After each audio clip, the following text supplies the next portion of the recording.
I'm gonna help out a little bit. Okay, all right. I have all three mics on, so. All right. So do you want to start off? Why don't you start off? Because my mind's going blank right now. Okay. All right. Hello there, and welcome to Lake Factory. We actually have an interview today.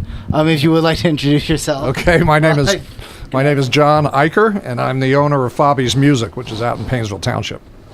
Okay, cool. So, what kind of instruments do you guys? We pretty much do it all at the store. We've got band and orchestra instruments, so the strings, violins, and cellos and stuff, and then all the woodwinds and brass instruments, and that's mostly for schools and so forth. And then we've got drum sets and digital drums and guitars, bass, so pianos, pretty much the whole thing. Yeah, I never really liked the digital drums. I like the physical drums and stuff. Where if you're stressed out, you go bang your stress out and stuff. But yeah, that's part of it. The digital drums come in handy a lot of times if you're in an apartment or something. You don't want to make a lot of noise. Or if you're in like a church band or something like that. I think all churches have the electrical one. Yeah, a lot of churches have either the digital drums or they'll have a drum in behind glass, so it's like a guy in a fish. I've never seen that before yet at church yet. So yeah, but the drums are controllable, so a lot of times you'll have a younger person playing drums and they don't know how to play quiet, so that way the guy in the back can at least control the sound a little bit. So you guys pretty much you sell guitars and drums. Do you also do lessons? Yeah, the store pretty much has, for us it's like a four-legged stool. So there's 4 parts to the business, almost like 4 businesses in one. You have the retail side, which is all the sales of the guitars and the drums and so forth. We do lessons, so we do pretty much about 1,000 lessons a month, and that brings in people walking into the store each week, and then they're buying sheet music and things like that. And they're also passing by the guitars and the drums and the instruments as they go. So sometimes it's like a kid. It's like a kid in a candy store. They always want to touch something. Exactly, they want to touch it, and then if they started out with an inexpensive guitar, then they're going to want the nice one. So that's the first leg. The lessons are the second leg. The third leg is rental instruments. Yeah. So primarily for kids who are going into 5th and 6th grade, where they start in their elementary schools or their middle school, and the parents, they need to get an instrument, so we typically rent instruments to them. That's a rent-to-own kind of program. So we do a fair amount of that with the local schools. We call in all the local schools in Lake County and some of the Geauga County schools. And then the fourth leg is instrument repair. So I've got a full-time repair guy who does all the brass and the woodwinds. One of our guys does all the strings and fretted instruments, like the guitars and stuff. And then I do pianos. I tune pianos and repair them. So we got all the bases covered. Now, going with repairs, I was talking to our advisor, and he was talking about how he repairs his guitars. And he said a few places they're licensed, or like they're pretty much experts at repairing Gibson guitars. Is one of yours? Right, yeah. We Gibson and Fender have done some things that stores like us are shying away from them. Not necessarily anything quality with the instruments. It's just from a business point of view. They have some pretty heavy-handed tactics that say, we're just as soon not bother. But the kind of repairs you're going to do, something that's out of warranty, we certainly work on Gibsons and Fenders, but we're not an authorized repair shop. But we do all the kind of fret work and the luthier kind of work. I also heard that if you mess up Gibson, then it's kind of a huge oops. It depends on what. Yeah, it depends on what's going on. If I had a friend whose Gibson guitar fell over and snapped the headstock. Oh boy! And something like that, you're better off sending it back to like the Gibson factory. How Get an authorized repair keeps the value of the instrument. If your guitar happens to fall over and I'm in the headstock, like breaks, snaps off, how do you get to repair that? I think pretty much what they do is they clean out the broken section of wood, and they're probably just a good gluing job, and maybe a dowel or something just for additional strength. But when you have the factory do it, then they have all the finishing touches and everything too. But we do that kind of work at the store too. Okay. Right. Because my uncle California, he actually builds his own guitars, Okay. If anybody has any problems with it, or with the guitars that they buy from him, he fixes them up and does all the parts inside and outside and strings and everything. Oh, absolutely, yeah. So- And we do that for our guitars, but others, anybody. And he's who also walks in. he's also done stuff for Fender and Ibanez. So Oh, okay. Yep. Okay. Yeah, we do have Ibanez, but it's So sometimes it's soldering work, sometimes it's just Yeah. restringing, sometimes it's repairing wood. So all depends. so you say you get involved with the schools around the Yeah. areas. Yep. What schools are they? We have two people that call in the schools. I do some of the schools in Geauga County, so I go to Kirtland, which is Lake County, but I go to Kirtland and Chardon and Berkshire schools. I have a person that does all the schools from Madison and Perry all the way to Paynesville Township, Paynesville City, Mentor, and we do don't necessarily call on East Lake North and South, but we're buddies with them. So Yeah. if they need a quote for instruments or something, they'll contact us. And pretty much it's a matter of going into the school each week and meeting with the band director and say, hey, what's going on? Sometimes we have some useful things, materials for them to give out. Sometimes they'll say, okay, we're thinking of buying an instrument, so give us a quote. Sometimes we walk away with a handful of instruments for repair. So, but it's mostly having a presence there. So we're at service to the schools. Do you also well, I know you repair instruments, so you probably do sell instruments to Yeah. the schools. Yeah. When they get some funding, which is tougher and tougher these Yeah. days. But last year, Riverside bought a new drum line from us. So snare drums and bass drums for marching. So we get to quote on those, and then you don't always get the purchase order, but at least you're there to quote and be competitive. Okay. And they know we service it, so if there's something does go on, we'll go out and pick up the instrument and fix it and bring it back. Have you God, do you have anything you no, really want? I'm You're just trying blank. to play stuff. You're my Sure. God. Yeah, Okay. right. I'm sure. Well, right now. I can tell you about the hot instrument now for the last 2 or 3 years. Oh, really? I got one in this right here. See, I've seen a lot of ukuleles. My friend has one. Yeah, ukuleles have been hot for a while. Besides the fact that it's a cool instrument, it's very easy to play, just single fingers and nylon strings, very easy to play and quick learning curve. But if you watch some of the music videos and stuff like that, Taylor Swift is playing ukulele, Zach Brown is playing ukulele. You hear it in commercials and things like that. So it's become a pretty ubiquitous instrument. In fact, we have a monthly ukulele circle where people will come to the store after hours, and we just for an hour play ukulele songs. So that makes it kind of fun. I think the other reason, besides being easy to learn, is that guitar players love new toys. They always have to get that next guitar or the cool instrument, but the economy hasn't been all that great in the last 5 years, so they don't have the money for a $400, $500 guitar, but they can afford a $50 to $100 ukulele, and they get their new toy, and it's the patterns that you play on the ukulele are the same as the guitar, so it's real easy. So it's a cool sounding instrument. Yeah, we're starting to see some of the schools, in the elementary schools, they're doing ukulele.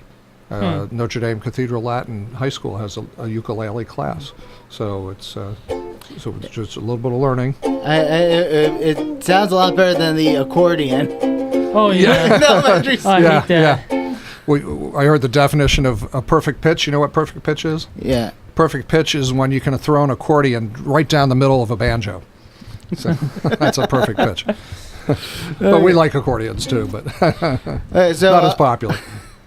So you guys sell guitars and drums. Do you sell any like microphone equipment? Or any? we do have the kind of standard microphones, the Shure 57 and 58 microphones, and some powered amps, powered speakers, that kind of thing. So, and we rent that stuff too. We have a little bit handful of, I think it's a 16-channel board and some bigger amplifiers. So if a band needs to play out, and needs a little extra horsepower, they can rent amps from us. How many amps have you actually sold to bands? Like what is the biggest order you guys have? We're more of a hobbyist, so if we tend to get more, some local bands, so we'll sell some 50 or 100 watt guitar combo amps, but the huge stuff, the stadium stuff, not so much. So we're more the local bar bands and that sort of thing. And actually nowadays with the state of the art with sound equipment, you don't need those big amps anymore. So if you ever see a band on stage, which remember you used to always see the wall of the stack of Marshall amplifiers, you'll still see that, but they're all empty. They're just empty cabinets, and behind them there'll be one amplifier with a microphone on it. Yeah, it's like really? You don't need them anymore. Yeah, which is good for your back, Yeah, it is because you have to lift all those amplifiers. Right. Yeah, I've actually seen people tear down those amplifiers, and I know a few bands they actually still use them. They use the actual amplifiers, but it's just taking it down and taking it out to the bus or van and hauling all that stuff. I know some local bands that actually use the ones that are on wheels, or they're on those podium sticks. It's a stand, but you stick it right down the middle of the speaker. Yeah, speaker. Right. I've seen that. And it's a lot easier. Though you're not, although you don't have to carry it to your vehicle, you can just roll it back and forth. Roll back. Yeah. And especially as the rockers are getting older, yeah. they don't want to lug the equipment. But the manufacturers have kind of responded with that, where the guitar players crave a tube amplifier sound, just the versus a solid state amplifier. Mm-hmm. The tubes, because of their design, they naturally distort a little bit, and it just fattens the sound and makes it much more musical. So what the manufacturers are doing, instead of making these big honking amplifiers that you need trucks and stuff, they'll make a small one, 5 watts or something like that, much smaller, but because it's a tube, they can overdrive it and get a nice tone out of it without the huge package, and then you put your microphone in front of it. So how many people are actually working? At the store? At the store, yeah. Right now, I've got 2 full-time people, 2 part-time, and 3 part-time people, and myself as well. So it's a pretty good staff. There's 6 of us all together, and we're open all days except Sunday. So we keep pretty busy. We always try to have 2 people in the store at all times. How late are you open till from morning? Our hours are Monday through Thursday. We're open from 10 in the morning till 9 at night. And then Friday and Saturday, we're open from 10 to 5. Because we find Friday nights and Saturday nights, musicians, a lot of them are out playing. So it doesn't make sense to stay open that late. Have you ever done any... a few of the employees, I'm gonna guess, they play instruments too. Yeah. Do you guys ever just have a little concert? Sometimes in the store, we break out into song. If somebody's working on something, and what is fun is sometimes with the teachers that teach at the store. I have I think 19 teachers right now, and they're considered contract employees. If they're between lessons and they don't have a student at that time, they'll come out and they'll start jamming too. So we're always breaking out into song with that. The other thing we've done too is, I don't know if you've ever seen on cable TV, there's something called Live from Daryl's House. It's Daryl Hall from Hall & Oates. And he has this show at his house, and they cook, but they also brings people in and they jam and they play. Just kind of a low-key, very, very nice show. So we've done Live from Pfabe's house. So if somebody in the store is really sounding good, or a music teacher or a student or something like that, we'll get out the little digital camera, record them, 2 or 3 minute piece, and then put it out on Facebook. So it goes out on our Facebook page. I notice that a lot whenever I go into a music store or something. There's always that one employer, that one teacher's well, I'm bored, I might as well just play. And some of the stuff they play, they just play it off the top of their head. It sounds beautiful. Yep. And they'll even mess with the amps and everything. But in our business, we call that product research. Yeah. Yeah, who knows? Maybe one day they might come across something. It's like, hey, this sounds neat. Well, I mean, how can you sell something you haven't tried yourself? Yeah. You know, so if you're enthusiastic about an amplifier, the way it sounds, or I was just playing on a piano for about 15, 20 minutes, kind of learning all the digital pianos, learning all the controls and so forth. And if you're enthusiastic about it, it's easier to tell others about it. Yeah. So we know you guys do guitar repairs. Do you do drum and piano repairs too? Yeah, we do drum and repairs, putting on new heads and that sort of thing, and then I do the piano repairs. So I keep it kind of low key, but I do about a piano a day. I'll tune it, and if there's repairs to do. I heard it's very difficult for drums and pianos to tune it just right. It takes a lot of focus and time. Yeah, it does. I mean, it takes me about an hour and a half to tune a piano. I do it by ear or by electronic, either way. In fact, I do the pianos here at Lakeland. Really? So the stage piano, the Steinway on the stage, I tune that whenever there's a concert going on. And in the practice rooms, there's about 7 or 8 other pianos that I tune twice a year. No, what goes into tuning a piano? Like, how do you do you take it apart and just and tune it that way, or do you? Yeah, the pianos come apart pretty easily. You're just taking off the front covers. Okay. You get access at the tuning pins, so it's just two or three pieces of the case that you have to remove, and then for me. Typically in the last 6 months I've been doing more electronic than anything else, so it's a matter of kind of organizing. Most notes on the piano have 3 strings. Yeah. So you have 88 keys, but you have about 240 strings that you got to tune. So you use felt to kind of mute out the strings that you're not listening to, and then it's pretty much just a organizational thing. Pianos look very complicated when you look inside them. But if you think about it, it's one mechanism repeated 88 times. Yeah. So it's not that complicated. But you do need a good ear to be able to tune all the strings. And if you know what you're doing, you're pretty much it's pretty much easy as cake. If you know what you're doing. Right. I may make it look simple, but it's not that simple. Yeah. Just because I do so many, All right. Now I have a guitar at home. I've been practicing a while. All right. So then you should try the ukulele. Yeah, I should really try the do your D chord. I haven't really good at it. Like my friend, he teach me how to sight, but yeah, So it's like the top 3 strings. Yeah, it's like the top. I don't even know. That's the best I can do. The other way. So this is going to be your high E string here. Oh, this is going to be that. Play like a D-shaped chord. Like I said, I haven't gone that far. I just started recently. Oh, actually, this is really nice. Yeah, I like the artwork. And this is what, $40. So they start pretty nice. It's a little soprano. Yeah. So if you remember your G chord, there's your G. Yeah. G7 and C.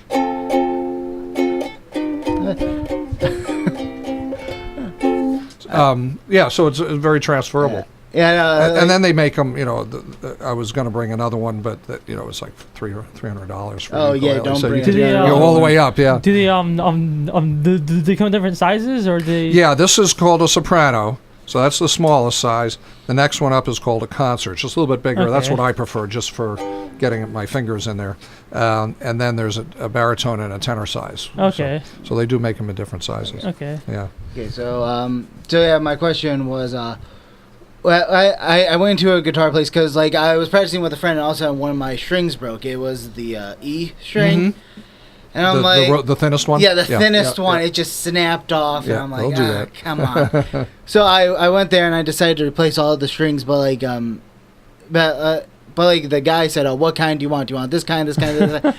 And I kind of got confused, so I just said, "Just give me the standard one." But he showed me a few other ones. In your opinion, which strings, brand of strings, do you think is the best? So much is about feel, what you prefer. I use the Martin strings for my acoustic guitar and the Ernie balls for my electric guitar, but that's just because I'm kind of in a rut. But there are some nice ones out there.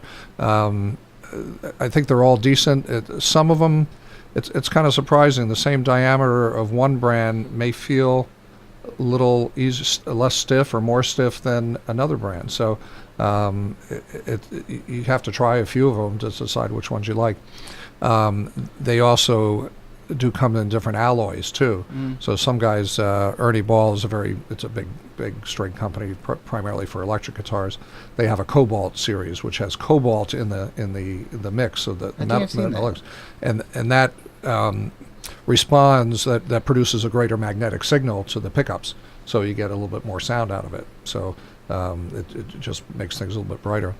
And then some of the manufacturers have coated strings, which allow the strings to last maybe 2 or 3 times longer. So you pay a little bit more for it, but your strings last longer. So it's the best thing to do is try a couple different sets and see what you like. And they also vary in diameter too. So it was an acoustic guitar that you had? Electric. Okay. So he probably started out with strings at 11 thousandths to start, and then go up from there. The thicker the string, harder it is to bend. So you might get a little bit more tone, but if you're doing solo work, then it's going to be harder to do the strings. Stevie Ray Vaughan liked strings that were 13 thousandths in diameter, heavy strings.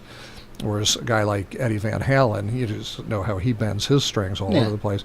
He's got like 9s or 8s. They're like rubber bands. It's simple to just like put a little bit of pressure on and easier to move. Right. Yeah. So it all depends on your styles. Yeah, I have a friend, and he has a 12-string guitar. It's actually an early Les Paul. Okay. Yeah. Okay. He got it from his grandpa, and he had it all restored.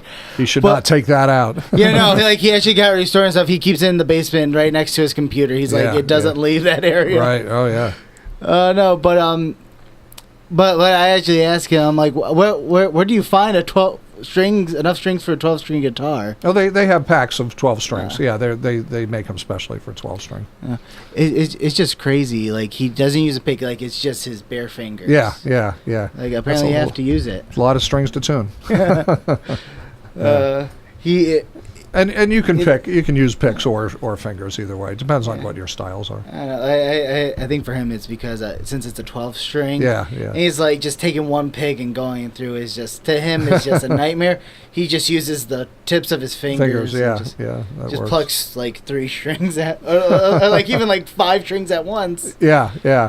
He'll just do that for fun. And that's true in the rock world. Some guys like the picks, and some guys, Jeff Beck likes using his fingers. I know that what's his name? The guitar player from the Doors. He actually had his thumbnail long. Yeah, some will do that.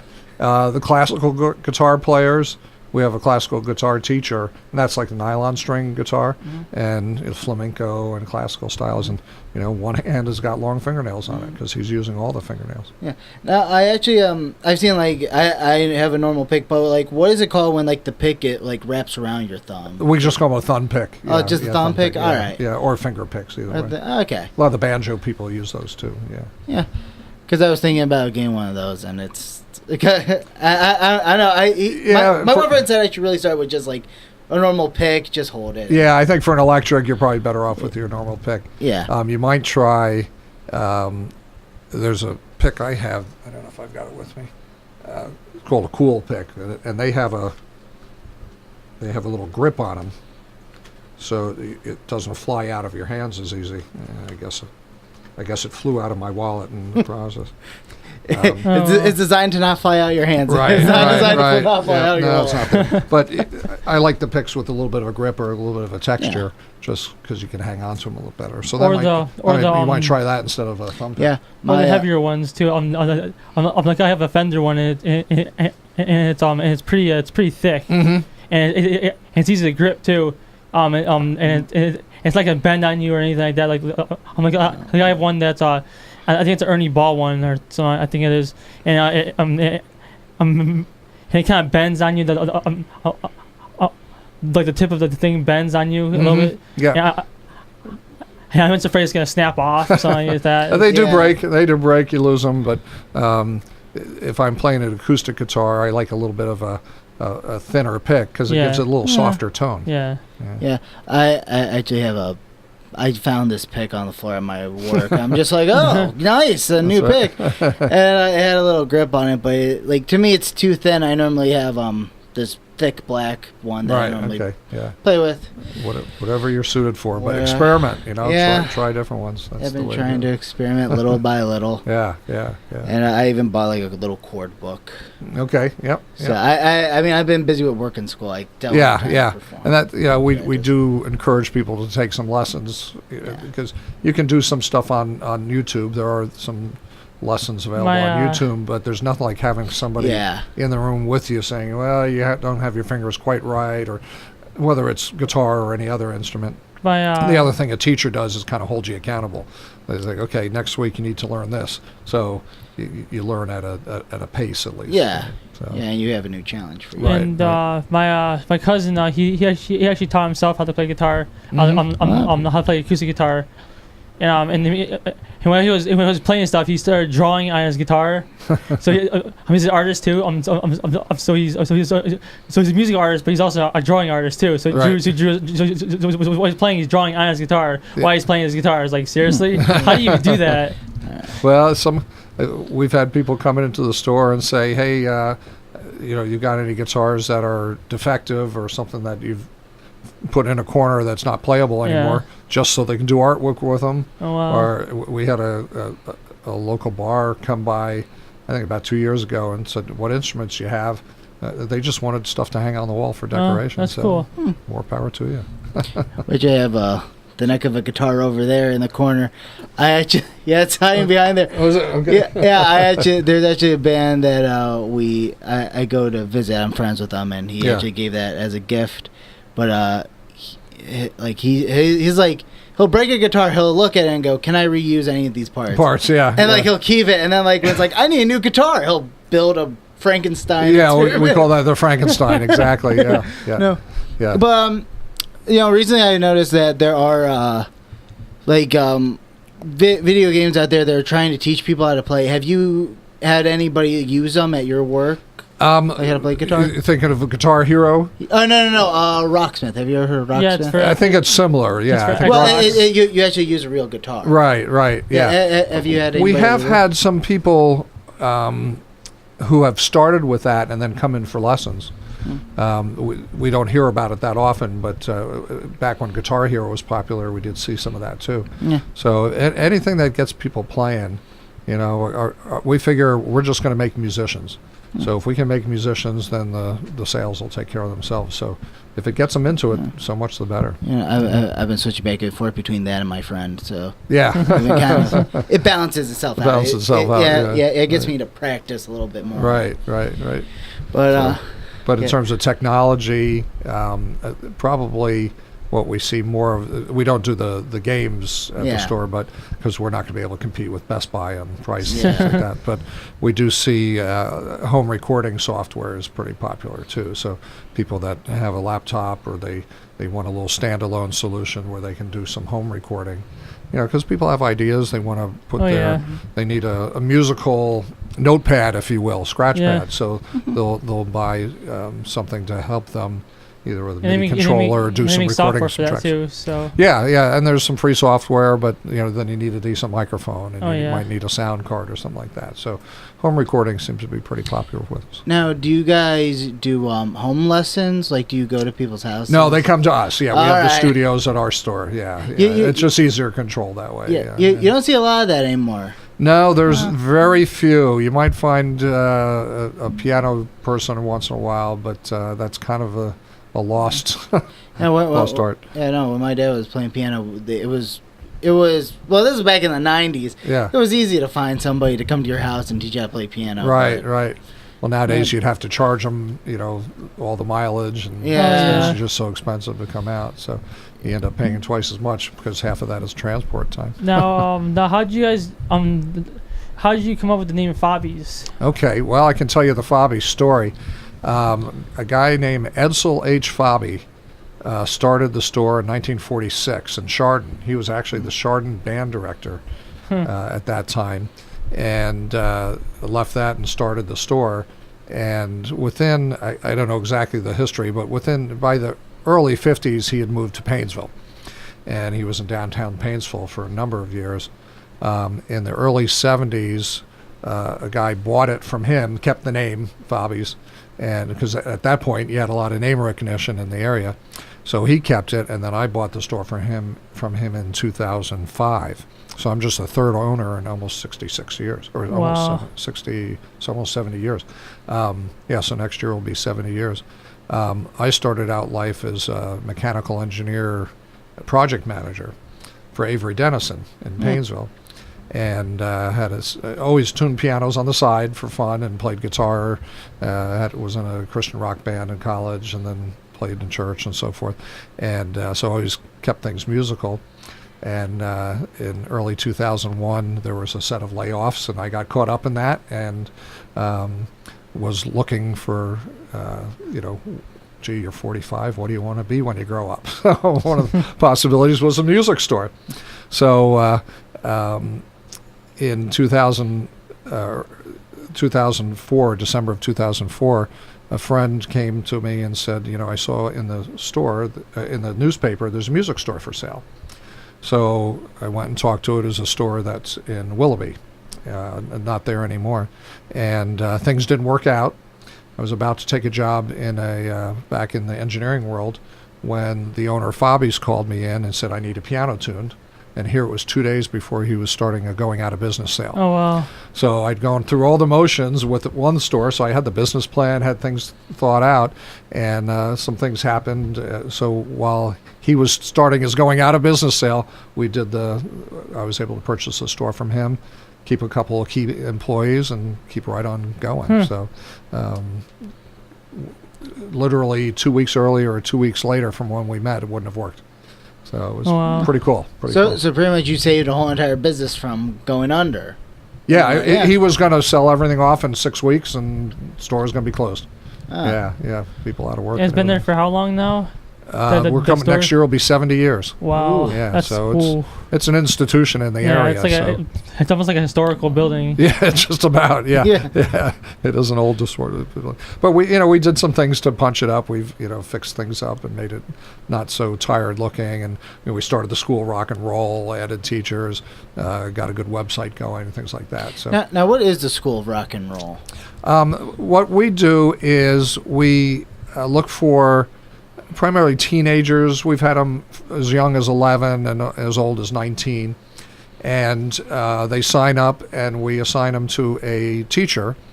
And we have some practice space at the store that has drums and amps and everything all set up. So they come in and they learn how to be a band. So they pick what music they want to do. They rehearse. They learn about the dynamics of rehearsing. How not to play too loud, how to stop when everybody else has stopped, just kind of the etiquette of being in a band. And then they'll do that for 8 weeks under the guidance of the teacher. And after those 8 weeks, we'll either, we've had them play out at Party in the Park, or the local tavern, which is a restaurant in Mentor. So a number of venues we haven't played out at them all. So we find places for them to play at the end of their 8 weeks, so they have a performance experience as well. I've actually been to local tavern, and for atmosphere, it's a really nice place if you're just starting out. The one in Mentor? Or, the one in Mentor. Yeah, and they've got a great little stage there, and just. Where's it located at? In Mentor? They're kind of across. It's on Mentor Avenue. Like you just keep driving down Mentor Avenue. It's like near. It's just a little east of where Heisley Road is. So Heisley Road is where Walmart is and that sort of thing. We probably go there one day. Yeah, you should. But for a 12-year-old or 13-year-old, when they play at Party in the Park, they're on a stage. Yeah. And I'll give them some T-shirts to throw out. So when you're 12 years old and being a rock star, that is pretty cool. It actually sounds like a lot better deal than what the Beatles had when they were first starting. Exactly. Yeah. Getting pelted with jelly beans, right? Yeah. Instead of having a bunch of angry, drunk German guys after them. Yeah. Right. So it's pretty neat. Sometimes we'll get somebody who wants to play saxophone or trombone, and for them to be a rock star is pretty cool too. It gives them encouragement to play more and more. So we got one starting on Thursday. It would be a next group starting up. Oh, okay. Yeah. And it's from ages 11 to 19. To 19, yeah, yeah, pretty much. Mostly the teen years. Yeah. All right. Have any of them actually? Do you know any students that actually have gone out and actually are now part of a bigger band and actually? There have been some. Usually, high school bands don't last that long. Yeah. But they have some that have gotten some jobs and played on. They stuck together afterwards and got some jobs. Yeah. So there's been a little bit of that. Yeah. There was one group that was pretty much a family band. Dad played guitar. The two boys played drums and electric guitar, and then a brother played keyboards. And they were getting some jobs on their own too. So it's nice. It reminds you of the Partridge Family. Sort of, yeah. But it's just kind of cool at hear an 11-year-old whose voice hasn't changed, singing "Gimme Shelter," So but they did a nice job at it. So that's worked out. And then sometimes the kids who are doing really well in band, will go on and become music teachers. So we've seen that happen too. So that's always good when you had a hand in somebody's success. Yeah. It's always happy to see the person you taught actually become like a teacher or somebody. Yeah. But music in so many ways, it's a life skill. Yeah. If you're a football player, not to put down sports or anything, but if you're a football player, you only can play as long as your knee will hold up. So you don't see 40-year-old and 50-year-old football players, whereas the musician, you can play that your entire life. Yeah. I heard a guy on the radio. He was a neuroscientist, and he cut up brains, and he was doing research on musicians. And I still remember the quote. He said, "If you cut open a person's brain, you can't tell from looking at it whether they were a genius or an idiot." He said, but you can tell if they were a musician. Yeah, because one part actually there's bigger. Synapses that form. Yeah. I thought that's pretty cool. And with if you look at schools, the kids that are the A students and the honor students and the advanced placement students, so many of them are musicians. So the music really does develop the brain to help you with math skills and spatial skills, social skills. So it does it all for you. So if we can get a musician playing, they can play that the rest of their lives. Yeah. That's pretty neat. Yeah, and pretty much if you're a football player, like after a while your body starts to go, and then pretty soon it's like you can't play anymore.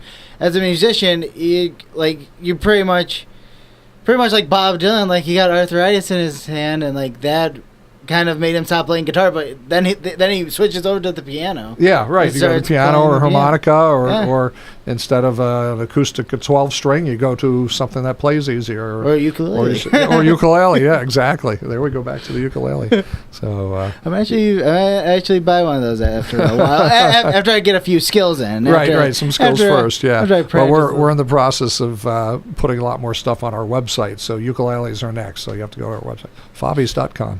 Pfabes.com. All right. Oh, we still have plenty of time. Okay, do you have any questions? I had a question on top of my mind and I lost it. So you keep losing your questions. I know. I'm sorry. I'm thinking about other things that go through my mind.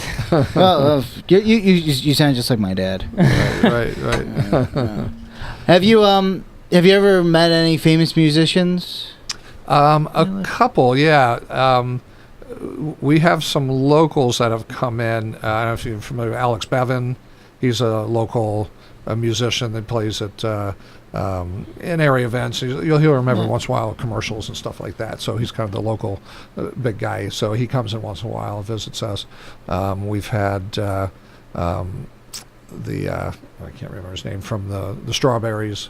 Lives in Concord. He pops in every once in a while, the guitar player for the Strawberries, because they were a mentor band.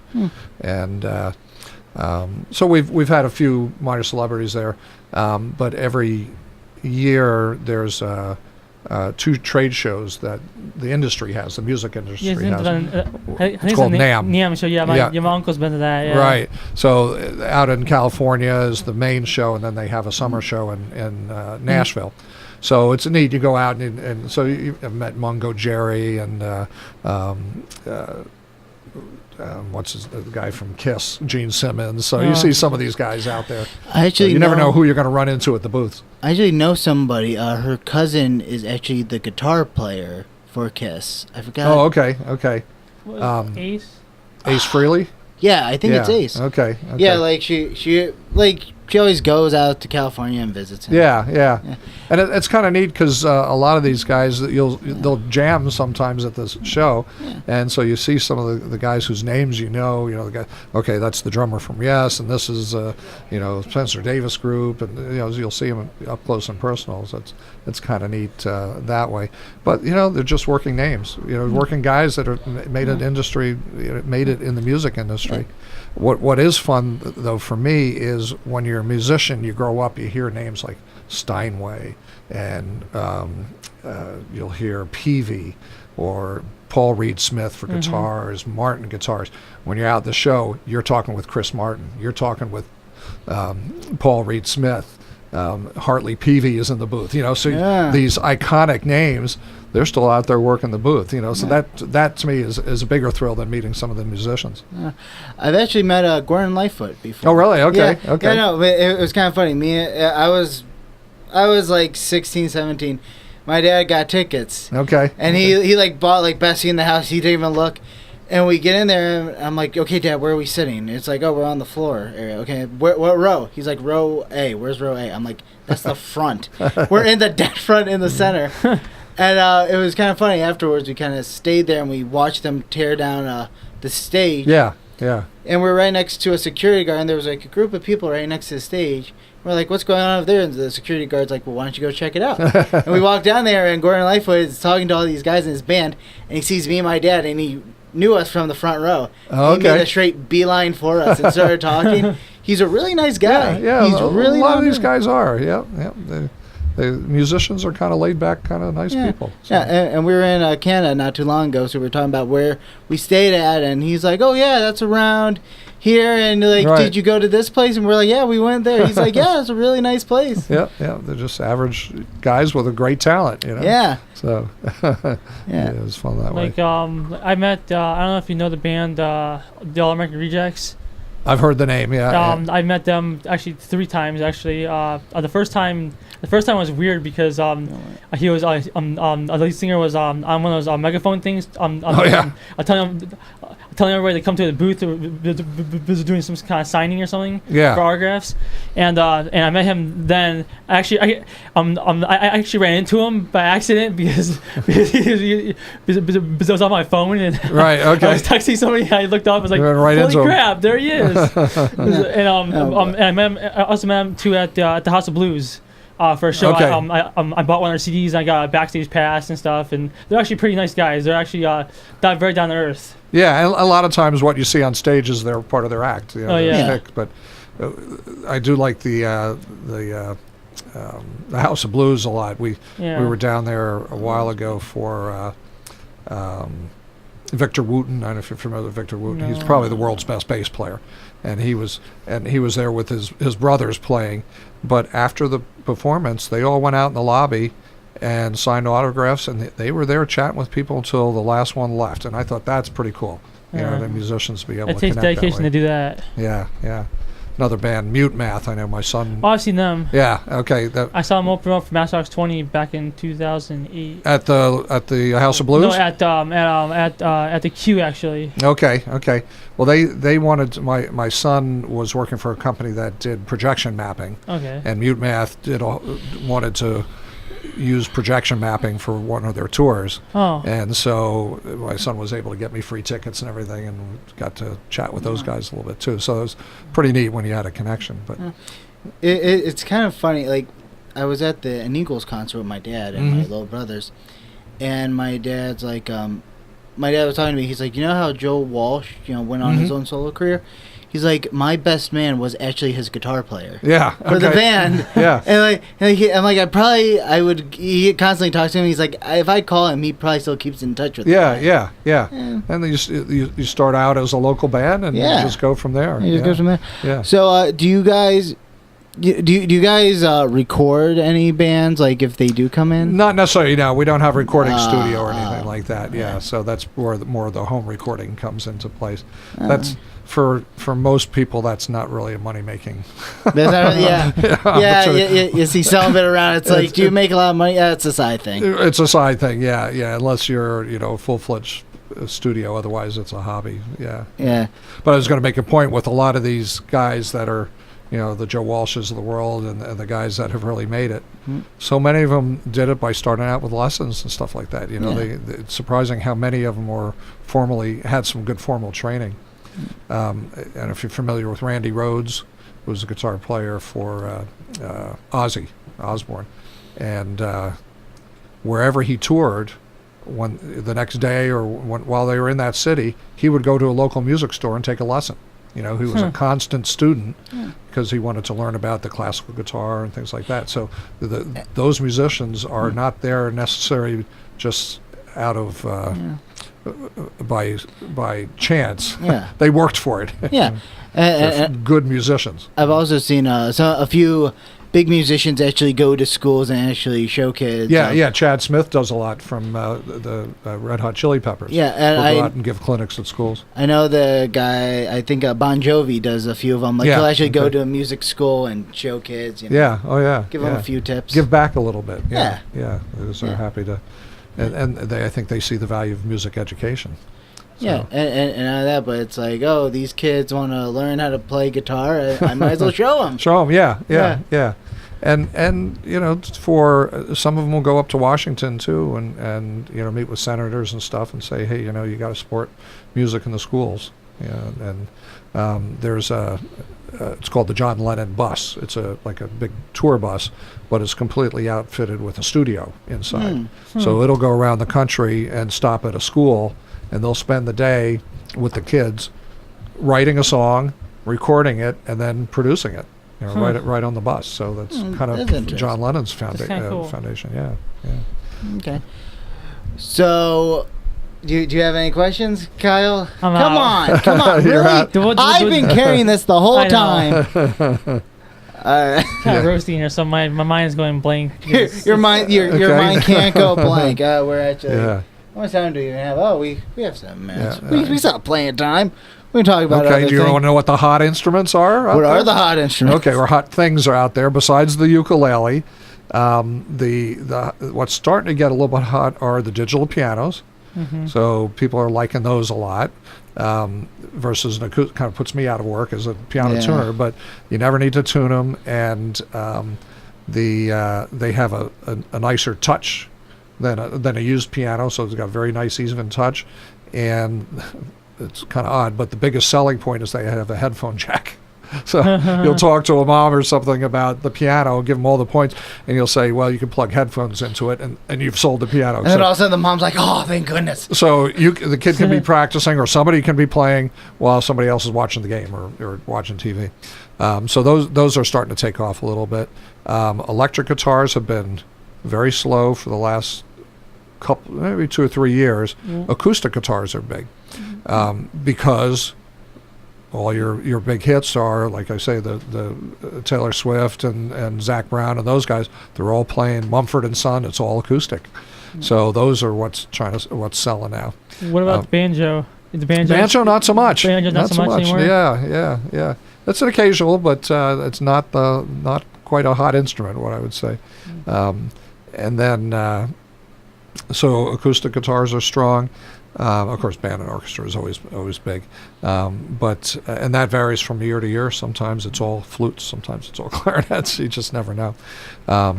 And drums have been kind of slow. That's a bigger ticket item, so people will buy accessories rather than a whole drum set.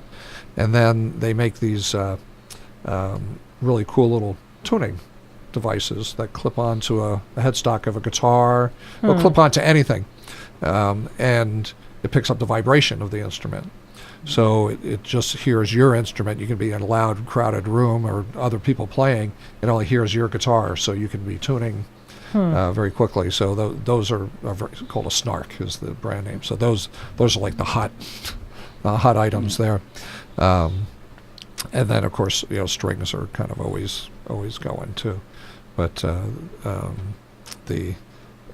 with the tuner, I had a teenager that was working for me, and he was talking how great this tuner was. He says, yeah, you can clip it to your teeth and sing. It'll pick up the vibration. and I later on, I kind of scolded him. I said, you really shouldn't be telling stories like that. And he says, no, I've done it. You can clip it to your teeth, and it'll pick up your tongue. So, You can clip them to anything.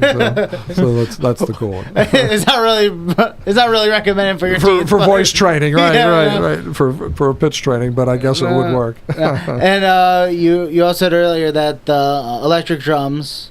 Digital drums, digital drums. And they're selling kind of with other drums. It's kind of haphazard, Kind of steady. Kind of steady, but not real fast. You always have to have one ready. So when it's time, they go there. Yeah.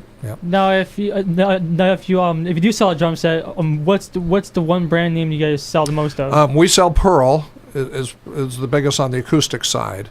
And they've got a great reputation in the industry, and that's also the marching drums too. We occasionally have Ludwig in-house, but not so much. The Pearls is our bigger seller, and then we typically have a lower cost brand, Percussion Plus, or something that is an entry level set. That's one of these things for $500 or $600. You get the drum set, and the throne, and the cymbals, and everything. So it's a good beginner set. I have a beginner set. It's I think it's an XL. XL, yeah, which was a decent, well-made beginner set. And I wanted to get when Guitar Center had their sale for pro drum sets. I was like, Dad, I want a pro drum set. My dad's like, you're not getting a pro drum set. Yeah, pro drum set. You're going to be spending, the Pearls are going to start about $1,500. And then you got to buy hardware. That's without the hardware. Sometimes I think it was you'll see a great price, but it says shells only. Yeah, so it means you got to buy the cymbal stands and the cymbals and the throne and everything else. The ad was for like $250, something like that, for like a lower end Pearl. Okay. So I wanted it, but at the same time, my dad was like, "You're not getting it." So I was like, I have to go to my parents on that one because you've got to earn it. Yeah. Because drums I have now, I pay like I think like $500-$700 for it. So. Yeah, and that's why some of these digital drums are coming along. We do the Roland digital drums, and Roland's probably one of the better sound quality instruments out there. And the nice thing about that is you get a kit. Yeah. Which is very versatile. You get decent sound, but then you can also change it to make it like a jazz kit or a rock kit. You can change the sounds with it. So it's like getting 12 or 13 different drum sets at once. So that tends to, at a price, $600, something like that. So I've had my drum good set. Entry level price. I've had my drum set for, I think, since I was in ninth grade. So I'm out of school now. It's about, I want to say like, more than 10 years I've had it, almost, and I hardly even play it because the cymbals are crap on it. I bought a new cymbal for it and stuff. I think it's the ride cymbal, the big one. Yeah, okay.